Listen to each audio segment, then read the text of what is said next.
pernah marah. Siapa? Tidak ada. Kalau ada di tempat ini manusia yang tidak pernah marah di dunia ini, berarti dia melebihi Tuhan Yesus.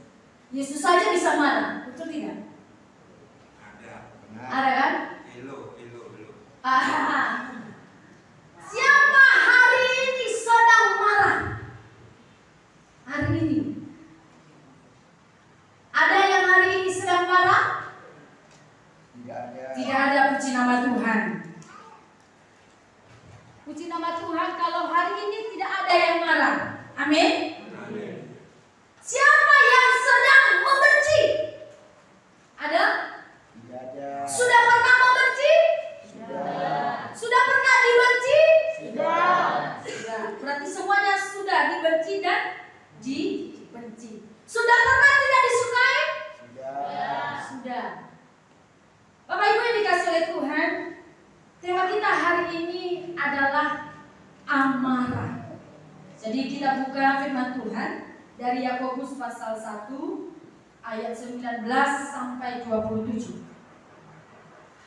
Yakobus pasal 1 ayat 19 sampai yang ke-27. Saya ayat ganjil Bapak Ibu di ayat yang 20, nanti di ayat 27 kita akan membacanya secara bersama-sama. Sudah didapat semuanya? Amin. Amin. Yakobus pasal 1 ayat 19 sampai yang ke-27. Begini bunyi firman Tuhan. Pendengar atau pelaku firman, hai saudara-saudara yang kukasihi, ingatlah hal ini. Setiap orang hendaklah cepat untuk mendengar, tetapi lambat untuk berkata-kata dan juga lambat untuk marah. Ayat 20. Sebab Amarah manusia tidak mengerjakan kebenaran di hadapan Allah. Sebab itu, buanglah segala sesuatu yang kotor dan kejahatan yang begitu banyak itu, dan terimalah dengan lemah lembut firman yang tertanam di dalam hatimu, yang berkuasa menyelamatkan jiwamu. Tetapi hendaklah kamu menjadi pelaku firman dan bukan hanya pendengar saja. Sebab jika tidak demikian, kamu menipu diri sendiri. Sebab jika seorang hanya mendengar firman saja dan tidak melakukannya, ia adalah seumpama seorang yang sedang mengamat-amati mukanya yang sebenarnya di depan cermin. Baru saja ia memandang dirinya, ia segera pergi atau ia segera lupa bagaimana rupanya. Tetapi barang siapa meneliti hukum yang sempurna, yaitu hukum yang memerdekakan orang, dan ia bertekun di dalamnya, jadi bukan hanya mendengar untuk melupakannya, tetapi sungguh-sungguh melakukannya, ia akan berbahagia oleh perbuatannya.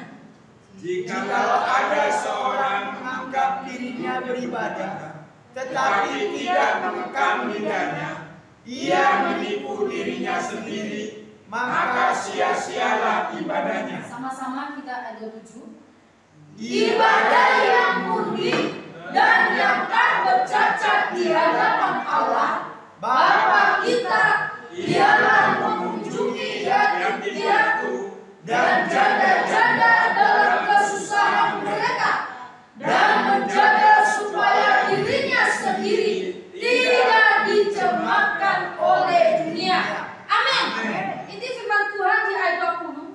Sebab amarah manusia tidak mengerjakan kebenaran di hadapan Allah. Amarah sangat berbeda. Kalau marah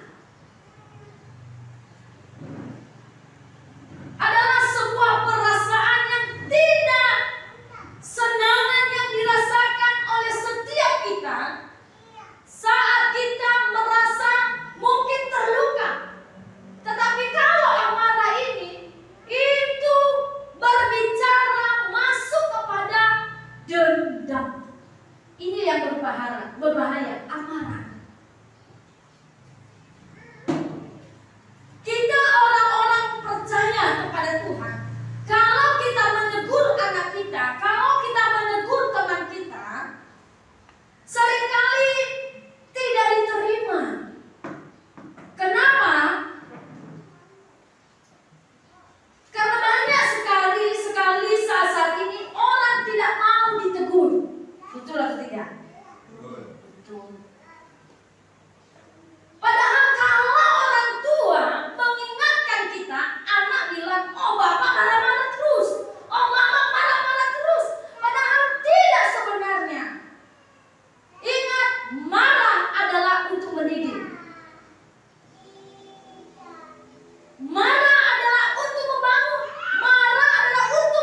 Artinya setengah-setengah, terkadang kita percaya kepada Tuhan dan setengah juga percaya kepada dunia.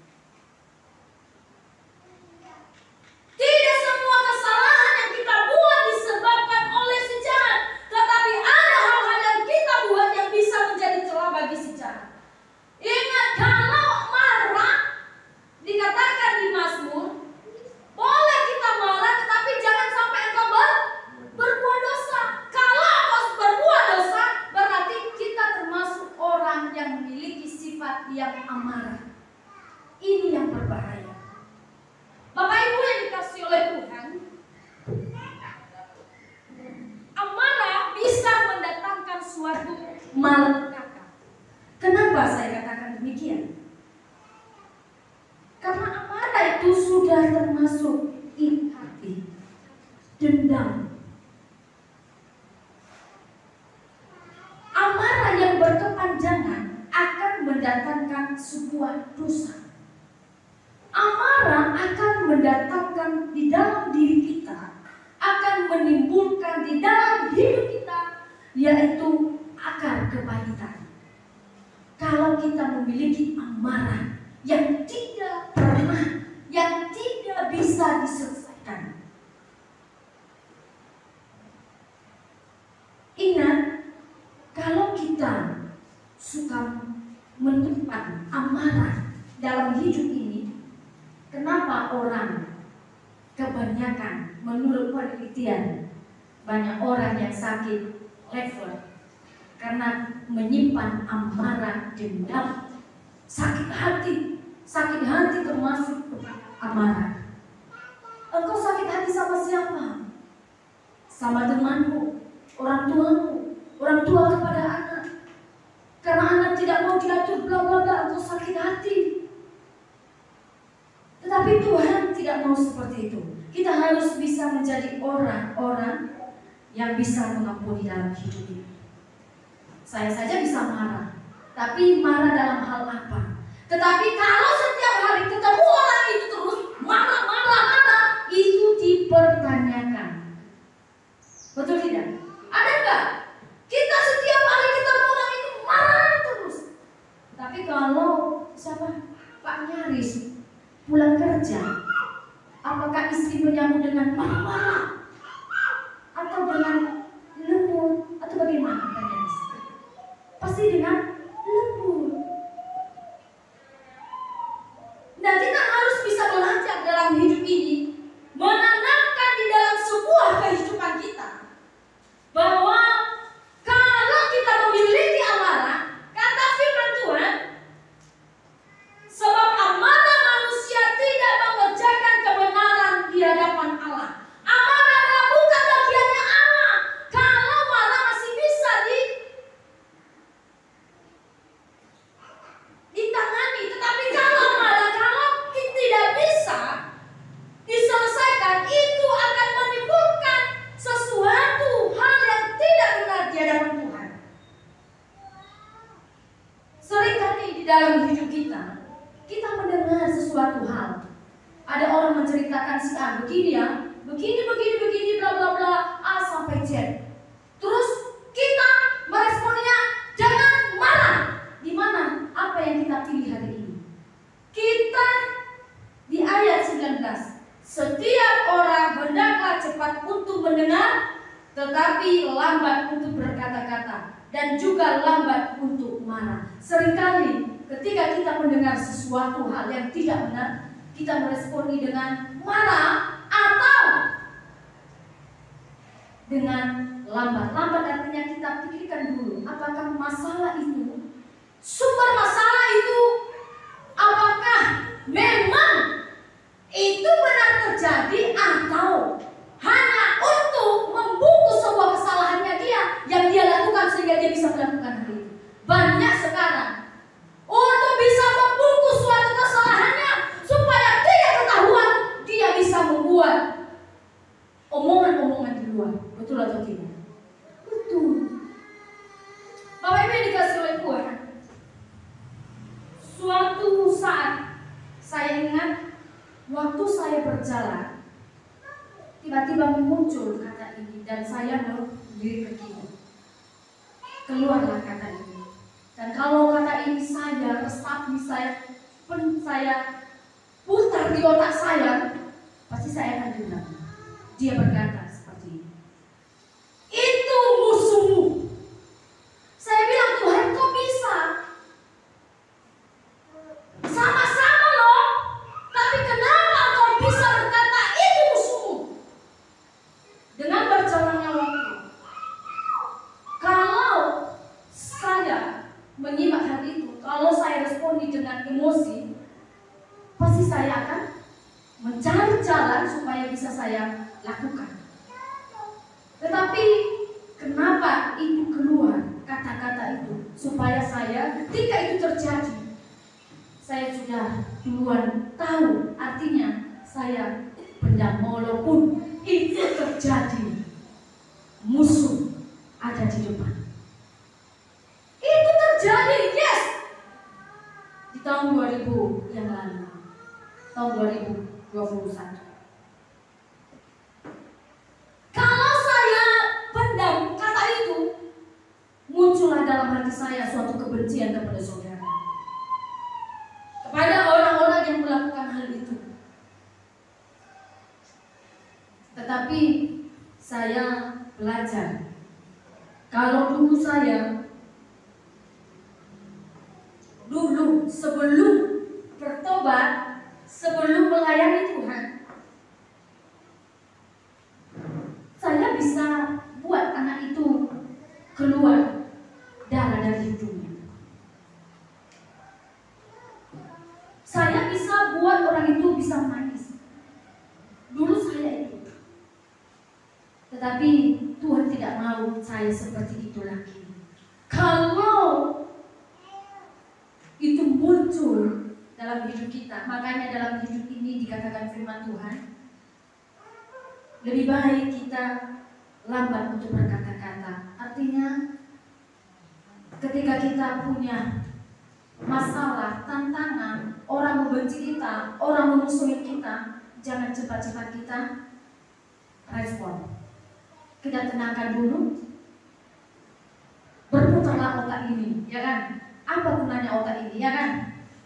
Tidak secara kebetulan Tuhan menciptakan otak manusia ini supaya bisa berpikir hal yang positif, sehingga apa yang kita hadapi kita tidak bisa lawan dengan emosi, tetapi lawan dengan tenang. Tetapi ada saat-saat tertentu kita bisa marah kepada orang supaya orang itu juga bisa tahu bahwa apa yang dilakukan itu salah. Kita punya harus ketegasan dalam hidup ini. Anak kita, teman kita melakukan suatu kesalahan, kita marahi dia supaya dia tahu bahwa dia salah. Tapi sekarang berbeda, dia dimarahi, tapi katanya dia tidak pernah bersalah. Oh, ngeri kali ya, ngeri kali. Bapak Ibu yang dikasihi oleh Tuhan, banyak hal yang terjadi di dalam kehidupan kita. Ketika waktu Tuhan melawat umatnya pada saat itu, saya bisa marah. Kenapa orang bisa berkata seperti ini? Lawakan Tuhan kayak tai. Saya bisa marah. Tetapi saya tenang. Kenapa? Yang dia ini bukan saya loh, tetapi Tuhan. Kalau suatu saat pekerjaan kita lakukan dengan baik, tapi orang berkata, oh pekerjaanmu kayak begini, bagaimana perasaanmu? Ya kita harus belajar dalam hidup ini untuk bisa lurus dada. Kita harus bisa belajar untuk melepaskan pengampunan di dalam hidup ini. Kalau hidup kita, baik suami istri, ada suatu amarah, ada suatu kemarahan yang terjadi di tengah-tengah keluarga atau di tengah-tengah suatu organisasi, ayo mari kita perbaiki supaya jangan itu berkepanjangan. Dia Yesus berkata, jangan sampai matahari terbenam. Tapi kita terkadang sampai bertahun-tahun simpan kemarahan orang, sampai bertahun-tahun. Bapak Ibu, saya sudah pernah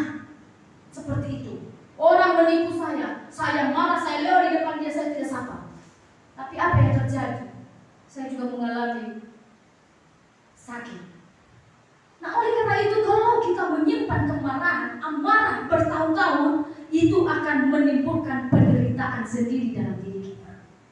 Kalau saya marah sama Ferdinand, saya itu gemetar loh. Jujur, saya gemetar. Kenapa? Berarti saya tidak boleh marah. Gemetar. Dulu saya marah tidak pernah gemetar. Tetapi saya marah di sini. Ya tahulah anak-anak. Begini bla bla bla. Gemetar. Dan saya menemukan, oh iya ya, saya tidak boleh marah berlebihan. Halo, terkadang kita marah berlebih-lebihan. Dan itu akan mendatangkan penderitaan sendiri kepada kita. Amarah akan membunuh karakter-karakter anak-anak Tuhan. Amarah akan membunuh sebuah kemuliaan Tuhan dalam diri kita. Kalau kita marah, berkepanjangan, kemuliaan Tuhan hilang dalam diri kita. Muka kita itu berbeda. Halo, orang yang marah mukanya itu berbeda. Saya tidak tahu kok minta senyum dari awal. Saya tidak tahu apakah dia sedang marah atau memiliki amarah yang besar. Tapi secara manusia daging pasti kita marah, bukan? Iya, kalau tidak sesuai. Tetapi kita harus cepat-cepat sadar. Kadang orang sudah marah, tapi tidak sadar-sadar. Lakukan terus, hantam terus kali. Tapi kita, kalau kita sudah sungguh percaya kepada Tuhan, hati kita di sini dikatakan jangan hanya kita menjadi pendengar, tetapi kita menjadi pelaku dari kebenaran firman Tuhan. Nah, bagaimana supaya kita bisa mengatasi yang namanya amarah? Kita belajar mengatasi amarah dalam hidup ini. Yang pertama adalah jangan cepat-cepat melakukan tindakan di saat emosi. Kita harus pikirkan terlebih dahulu. Jangan tabrak sana sini, tabrak sana, tabrak sini, musuhin sana, musuhin sini, benci sini, benci sana. Atasi amarahmu, yaitu jangan cepat-cepat melakukan tindakan di saat emosi. Banyak orang kan melakukan tindakan di saat emosi. Banyak. Dia tidak memikirkan terlebih dahulu. Makanya dikatakan waktu itu mengenai kepemimpinan, kita harus berpikir dahulu baru bertindak. Enggak terbalik. Duluan bertindak baru menyesal. Oh, udah salah lah itu. Udah buat kejahatan baru menyesal. Kenapa tidak duluan menyesal dulu? Kan gitu. Kita diingatkan bahwa segala sesuatu kita pikirkan terlebih dahulu. Apakah itu baik di matanya dia, baik di mata manusia, terlebih di mata Tuhan. Seringkali tindakan kita yang lakukan menurut kita sangat benar, tetapi menurut orang lain belum tentu benar, apalagi di mata Tuhan. Yang kedua, bagaimana supaya kita bisa mengatasi amarah dalam hidup ini? Yaitu kita harus sadarilah bahwa amarah membawa kita kepada yang tidak benar. Seperti firman Tuhan tadi di ayat yang ke-20. Amarah, dendam, iri hati, sakit hati membawa kita kepada yang tidak benar. Dulu saya gitu, dendam. Saya tunggu kau lewat di depan rumahku, lempar kau bantu. Tapi harus kita bertobat dalam hidup.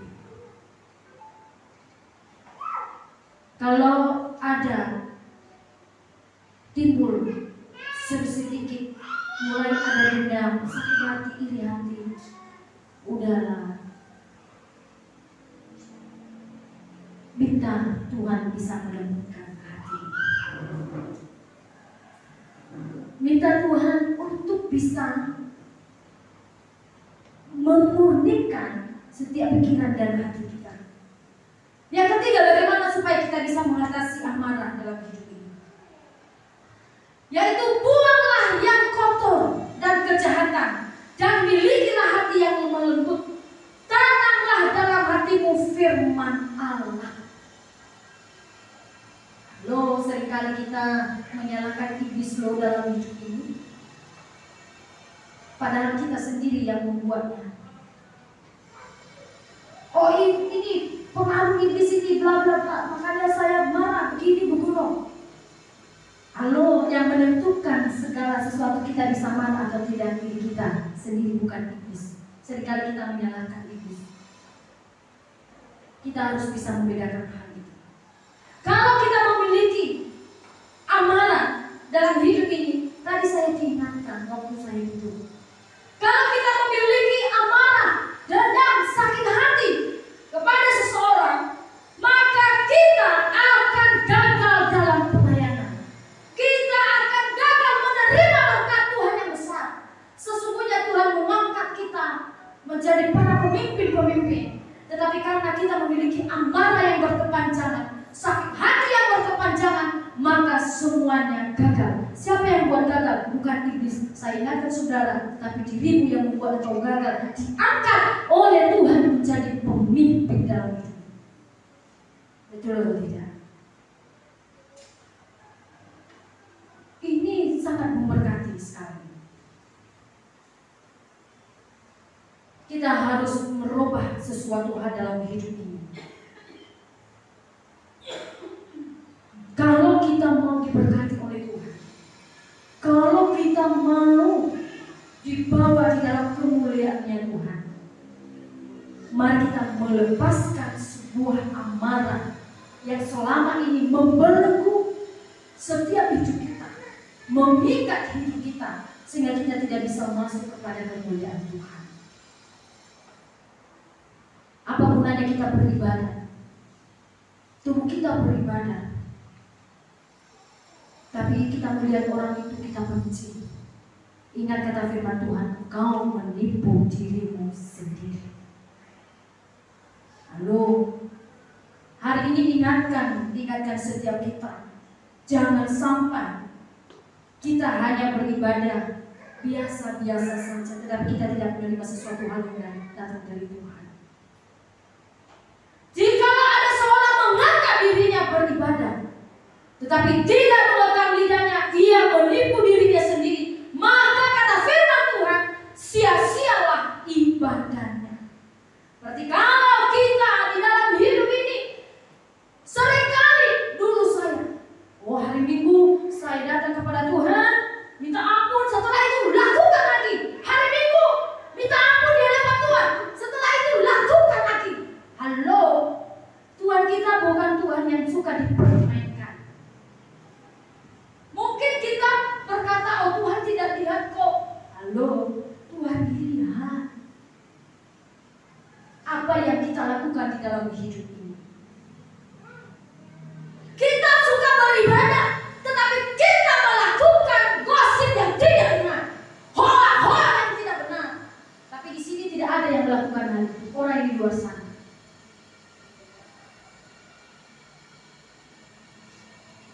Jangan sampai kita dikatakan bahwa kita menipu diri kita sendiri.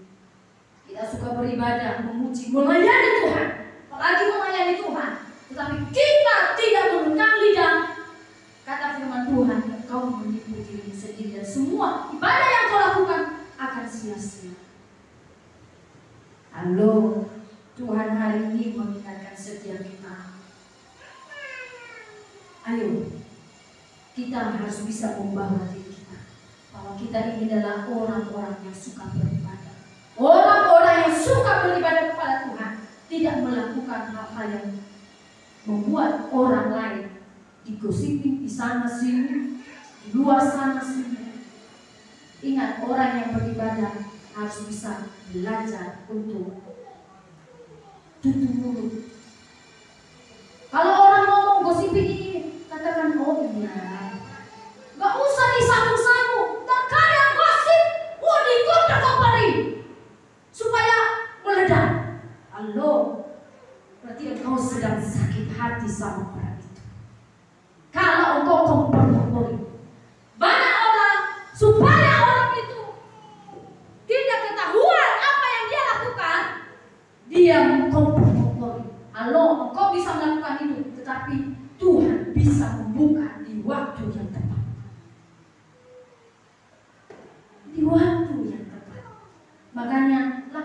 adalah hal yang baik-baik saja. Kita dikatakan orang Kristen, orang yang suka beribadah, tetapi kita tidak menjaga mulut ini. Mulut ini bisa membuat kita di dalam hidup kita sebuah amarah kepada seseorang. Kalau kita menceritakan ini dia, ini itu, dan timbul sesuatu amarah yang besar dan meledak. Saudara yang dikasih oleh Tuhan, banyak sekali yang terjadi di media sosial. Bahkan pun bisa kita diteror di dalam hidup ini. Waktu saya dengar itu, saya bisa marah, saudara. Kenapa ini dilakukan? Tetapi saya belajar. Oh ya, tak apa-apa. Kita harus belajar dalam hidup ini bahwa seringkali kita mendapatkan tantangan, masalah dari luar. Kita mendengarkan ini dan itu. Dan kalau kita tidak hati-hati, maka kita termasuk orang yang memiliki sifat amarah. Bapak Ibu yang dikasihi oleh Tuhan Yesus Kristus, mari kita menjadi pelaku. Kata firman Tuhan dalam Yakobus pasal 19 ayat 19 sampai yang ke-27. Mari kita belajar. Kalau anak ngotot, cerewetnya, begini bla bla bla bla, ya kita harus bisa mengontrol belajar dalam hidup ini, supaya kemuliaan Tuhan itu jangan hilang dalam diri kita. Ingat, orang yang memiliki amarah yang berkepanjangan akan hilang kemuliaan Tuhan. Beda orang yang mempunyai sikap di dalam hidupnya yang lemah lembut. Halo, ingat, ini sangat berbahaya. Di depan kita lemah lembut, tetapi suatu saat terbongkar dan kita kecewa dan terjadi suatu sakit hati tentang dia. Makanya dalam hidup ini,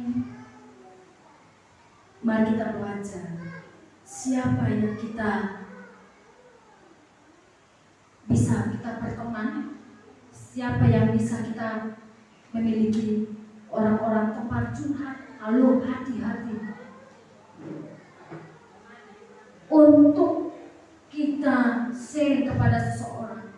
Kalau kita tidak jaga, kita tidak simpan, orang itu tidak akan percaya kepada kita. Tapi saya heran, kita curhat, kita begini, tetapi dijadikan sebuah masalah. Ini yang berbahaya. Makanya kalau orang konseling, iya, saya tahu dia punya masa lalu, tapi saya pegang, itu tidak boleh keluar. Ini enggak, orang curhat, dia keluarkan curhatan orang. Itu salah. Sangat salah.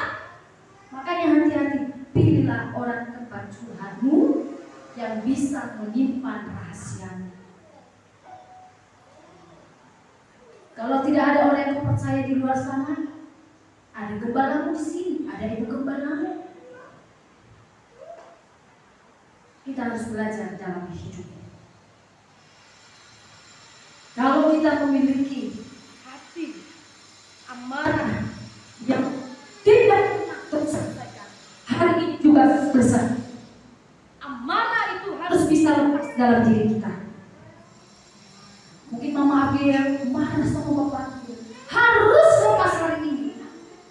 Mungkin kita yang lain-lain, engkau marah kepada siapapun, harus kau selesaikan hari ini supaya kau tidak masuk kepada namanya dendam. Kalau sudah sampai kepada yang dendam, itu akan menimbulkan suatu kejahatan. Kan manusia begitu banyak cara untuk bisa melakukan kejahatan. Tetapi ingat, jangan takut. orang-orang yang percaya kepada Tuhan, orang-orang yang memberikan hatinya kepada Tuhan, Tuhan akan membela, Tuhan akan menyertai. Amin. Mari kita bangkit berdiri. Ada sebuah lagu berkata, Bapa lembutkanlah hatiku. Dialah amarah kita yang selama ini, amarah yang berkepanjangan, amarah yang bertahun-tahun tidak pernah diselesaikan. Selesai juga hari ini. Kita lepaskan hari ini amarah kita, supaya kemuliaan Tuhan turun atas kehidupan kita. Jangan seperti Kain dan Habil, terjadi sebuah amarah yang besar. Akhirnya timbullah iri hati. Akhirnya dia membunuh adiknya Habil, hanya gara-gara amarah, dendam, sakit hati. Jangan kita seperti Kain, tapi mari kita belajar untuk bisa menundukkan diri di hadapan Tuhan. Tuhan, Bapa lembutkan hatiku. Kalau kita merasa ada suatu kejanggalan, ada suatu emosi dalam hatimu, katakan, Bapa lembutkan hatiku. Belajar dalam hidup ini supaya Tuhan bisa melembutkan setiap hati kita. Ingat, sekeras apapun hatimu, kalau kau meminta kepada Tuhan, Tuhan lembutkan hatiku, maka Tuhan akan melembutkan. Percayalah itu, maka Tuhan akan membarui setiap kehidupan. Terima kasih Tuhan.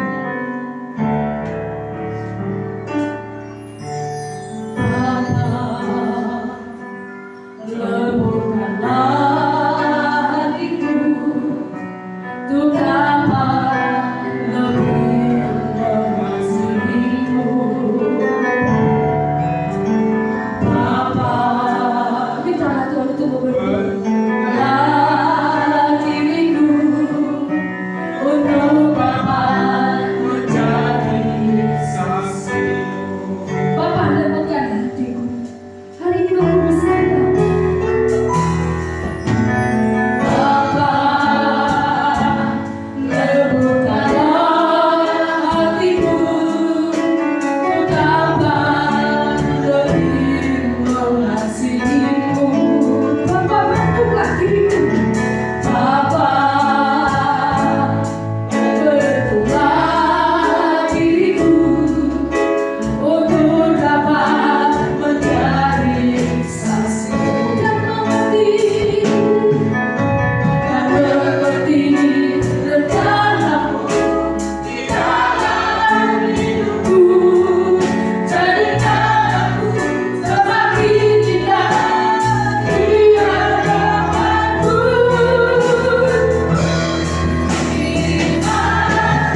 menguasai rasa sakit hati kami.